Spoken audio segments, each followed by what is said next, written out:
আসসালামু আলাইকুম রহমতুল্লাহি বরকাতু। আশা করি সকলে ভালো আছেন। আজকে ফজর নামাজের পরে গাড়ি নিয়ে বের হইলাম আর কি বাজারের উদ্দেশ্যে। এই মার্তা বাজার মানে মাত্র পার হইলাম, মার্তা ব্রিজ এটা আপনারা দেখতে পাচ্ছেন। এই সুন্দর আর কি সকাল কি এখন যাচ্ছিলাম হলো এই আপনার কি বাজার জানি বলে ওটার নামটা খেয়াল আসতেছে না। ওই জায়গায় গিয়েছিলাম মাছ আনতে আর কি সকাল সকাল। ওই জায়গায় সবচেয়ে বেশি মাছ পাওয়া যায় আর কি কম দামে জয়দেবপুরের ভিতরে। আপনারা যদি রোডটা চিনা থাকেন তাহলে আমাকে কমেন্টে বলবেন এই রোডটা আর এই জায়গা ওই বাজারের নাম কি। এই যে বাজারে এসে বললাম আমরা, বাজারের মাঝখানে একটা ব্রিজ আছে।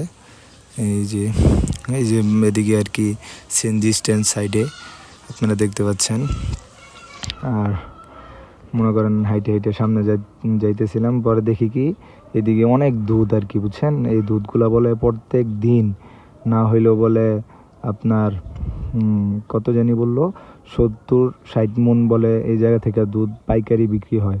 তারপরে এই জায়গা থেকে দেখতে দেখতে ওই সামনে একটু যাইতেছিলাম, পরে মাছের দোকানে ঢুকলাম আর কি। আর এই জায়গায় মাছের দাম এত বেশি, মানে বেশি রাখার কারণও আছে যে আজকে এলে মনে করেন শনিবার, শুক্র শনিবার এই জায়গায় আর কি শুনলাম একজনের কাছে শুক্র শনিবার যারা আসে তারা অন্য সময় আসে না। আর এটাই আর কি আজকে যায় বিপদে পড়ছি শনিবারে যায়, তাও মাছ আনছি, কিছু মাছ মানে নিছি এই জায়গা থেকে বাইসা বাইসা। এই মাছ অনেক সুন্দর সুন্দর মাছই আসিল। এই যে দেখেন মাছ নিলাম, আবার শাপলা উঠেছিলাম সাইড থেকে, আপনাদের দেখাইতে মনে নাই। আর আপনারা সবসময় গ্রাম থেকে জিনিস নেওয়ার চেষ্টা করবেন, মানে শাকসবজি আর কি। সবাই ভালো থাকবেন। আসসালামু আলাইকুম রহমতুল্লাহি ওয়া বারাকাতুহু।